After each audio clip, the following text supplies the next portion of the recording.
Yo, my peoples, my peoples, my peoples. Take a look at this.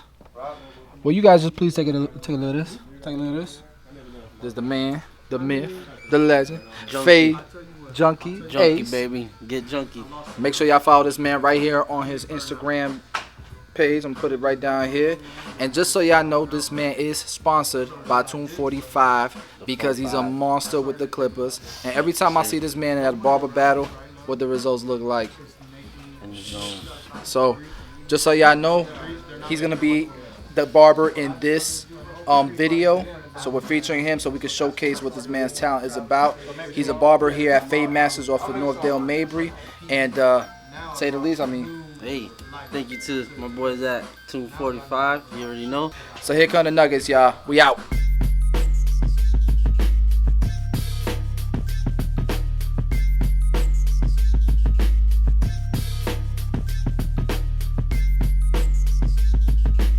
Alright, we doing something special here with Fade Junkie, our featured barber. What you doing in this haircut, Fade? Basically, man, we're going over some corrective cutting techniques right now. Those pushback edges, those little mistakes that certain barbers eventually do.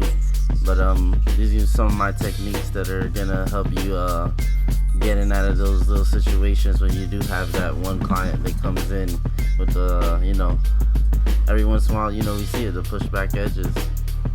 And these are some of the techniques I use to basically make them go away. So what do you, I noticed you're not balding him out right away. You're pretty much kind of like fading from the middle, right? Why do you do that? Well, basically the first thing I look at when I am doing corrective cutting is, as you can see the dark part right there where I'm hitting, where the edge is a little darker, is basically a guideline to me. So let's say I did probably like a quarter and that area is like a half. I basically use that as it would be a step for me to take out those lines. So I start blending the lines out first and try to work in the new growth of the hair. Gotcha. And I wish we had a before picture. I'm gonna try to do a screenshot so you guys can see it. But I mean, he was pushed back probably like a half inch, right? Oh, easily. It was back there. So it's kind of sad because if you do look, he has the perfect hair, man. It's unnecessary, but uneducated, barbers sometimes, and they're not up to date or keeping track of the clippers and maintenance and stuff, and I guess it happens. I mean, what do you define as a pushback? Oh, pushback.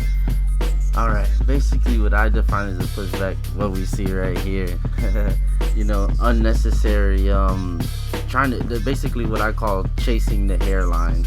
People are trying to get the sharpest line possible when actually they don't know that the natural line sometimes is the sharpest line that you can get. It's just little adjustments that you have to do. Yeah, definitely. And I think people get confused between bangs and an actual hairline. Like, if a follicle is there and you cut that follicle, you're pushing back follicles, you're going to see new growth. That's going to expose a pushback. Okay. Bangs is another thing. You can trim a bang as high as you want, as long as it's not making the client's forehead look huge, or you're going into follicles now where you'll have new growth and stubble grow back. That's going to show you, just like on this client, a pushback. Oh yeah, and some of the things that I use to avoid that happening is having your system to edging, and everything falls in place. Different steps. Quick question. I hate to interrupt, but are you blending with these as well?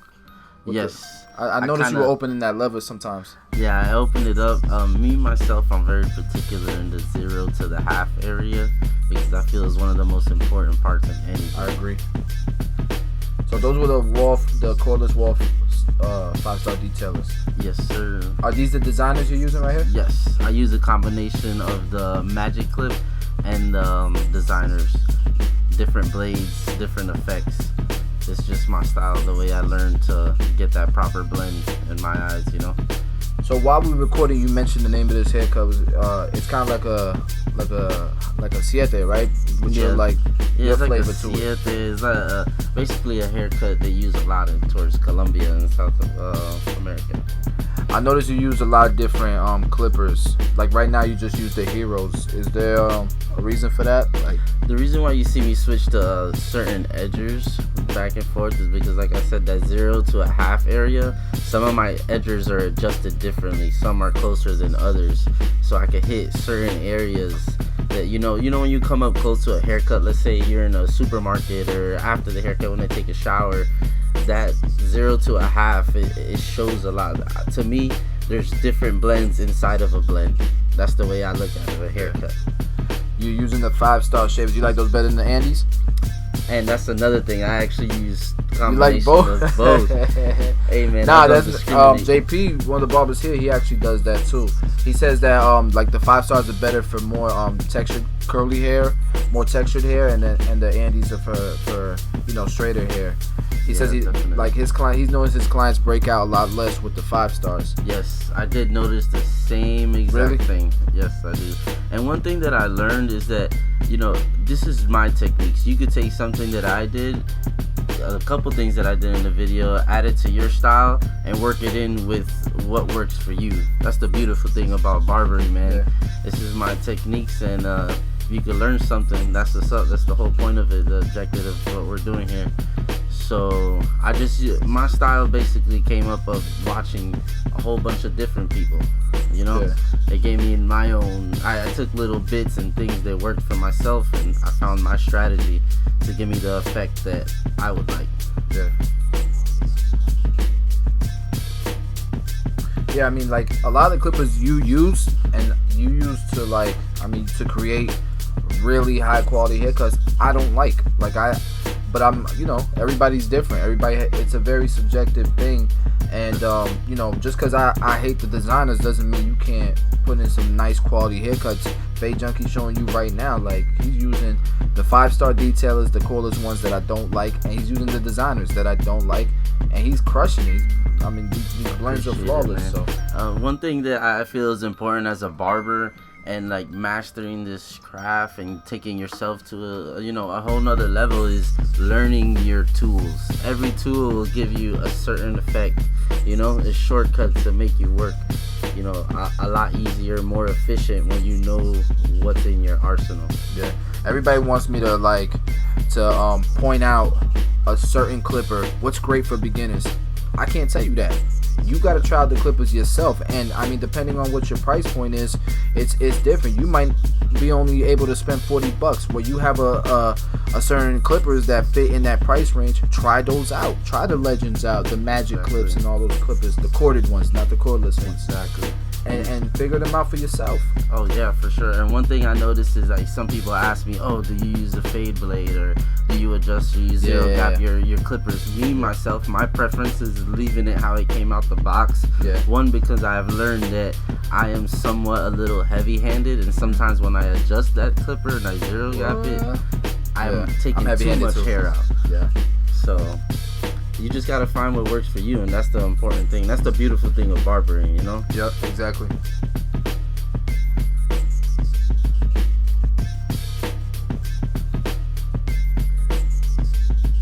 So yeah, man, there I am, just working, man, just taking out the problem areas first. That's what I do in corrective cutting. I try to take out the lines that were left behind and blend in the new growth with what is grown in. And on a corrective haircut, if you can actually correct it, that's almost always a guaranteed new client. Oh yeah. It feels good when they come in. They got somewhere important to be, very important, something that's gonna come up for them, and they're stuck with a horrible haircut. And some people will shy away, tell them, oh, you need to come back, let it grow in. But I can say not everything right away, right after can be corrected. As you can see, he came in luckily probably like a day after it had happened, maybe 2 days, and that's just about the time you need to make it happen. I noticed you took the one open towards the hairline. Did you do that because you wanted to correct that area more, or do you typically do that all the time? Because I do that a lot, not even just to correct. Yeah, I do that a lot on the front, depending if they have like real long hair, like a comb over. I'll kind of touch up those little baby hairs that are starting to grow in, so it helps you. With his type of hair too, the hair tends to grow over the hairline as well, like spike over it, so you kind of... Yeah, it gives it more control. Yeah. And it helps last longer too. That thing's hitting, bro. Yeah, man. Trial and error. Trial and error. I'm always preaching that. That's the best way to learn. Yes, sir. And don't be afraid, man. At first, when he came in, I was kind of skeptical, what I'm going to do. And I said, you know what? Do what we do every day. People come in with these kind of problems all the time. And it's up to you, You got to learn these things. This is what makes you a better barber. And at the end of the day, more money in your pocket. Hey, what tips would you give for clipper over comb? Find the right comb for yourself, and little by little ease yourself into taking it from a zero. When I first learned, I learned to throw like a Speedo 2 onto the clipper, and then I went down little by little to using a 1 guard on the clipper when I was doing clipper over comb. Clipper over comb, yeah. Because the biggest thing is people try to go too fast with it. Yeah. And it's something that it's like takes a lot of precision and control with your hand with the comb. That's a great tip. So pretty much use guards as your training wheels until eventually you're down to just the zero and you can do the clipper over comb. Exactly. And yeah, find the comb that works for you, because I don't like that comb. I have that comb and I don't like it. I feel like it's too bulky. I use the one that Kenny Duncan's always selling. I forget what brand they are, but you like that comb, so you got to figure out which comb works for you. Exactly. And that's the thing, man. That's why there's so many having the right comb. And people don't want to spend money on combs. Like combs take you out of some right? Yeah, like sometimes, let's say some people fade a little too high and you find yourself chasing the fade. If you notice you get to certain areas, you can just use that clipper over comb technique to get you out of those holes. Yeah, man, it's definitely gonna take you out of a lot of holes, man. You see, sometimes you find yourself trying to blend the hair and you notice you went a little higher than you're supposed to, so you bring that clipper over comb technique out, and it's gonna take it's quick and effective.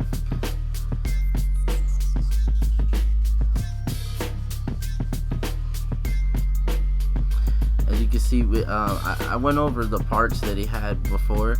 Originally, I would have done it a little different, but sometimes there's some things you can't correct. At least the back wasn't too bad.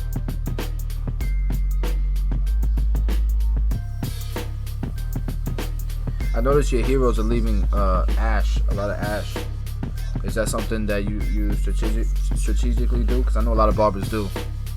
Yeah, it just so happens when you adjust something and it's running perfect and right, that's the effect sometimes, and not everyone's hairline or hair skin is gonna leave that little ashy trail, but that is the objective in some people's styles.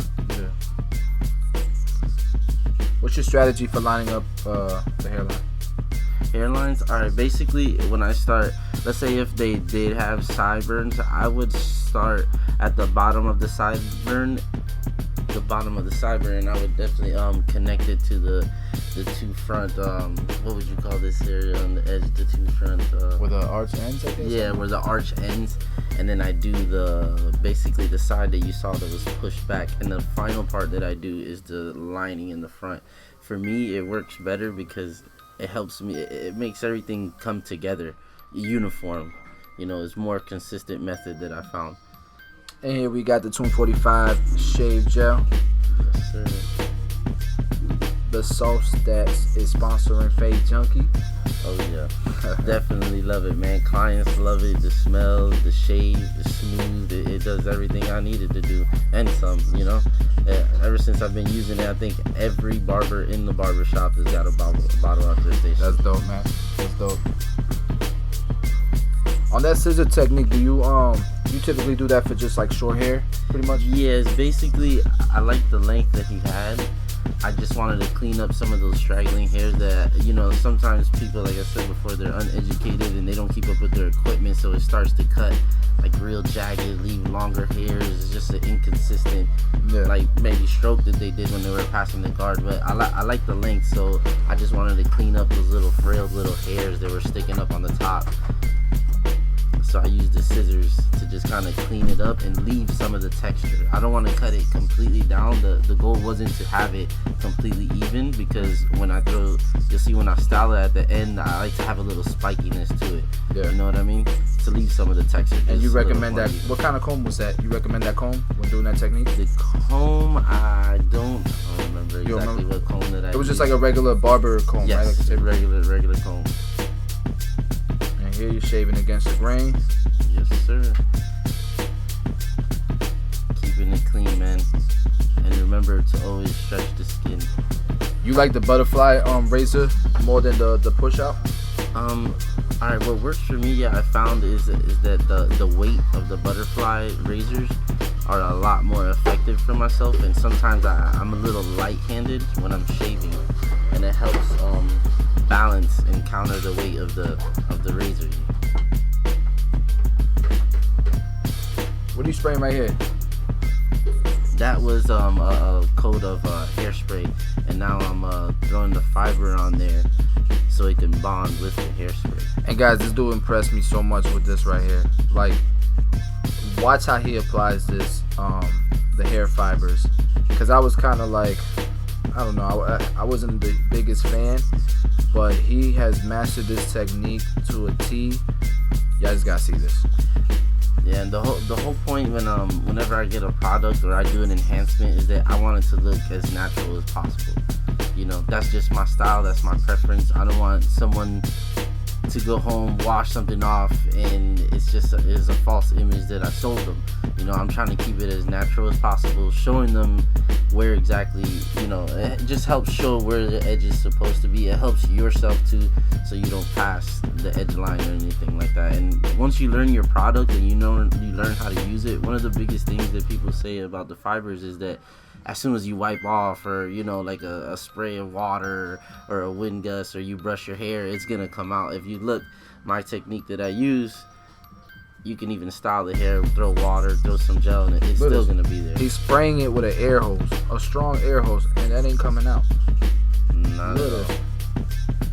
That was strong. I was like, wait, you're wetting it right now? You just sprayed it with a whole bunch of. Look, he's putting hair gel on it, and it's still there.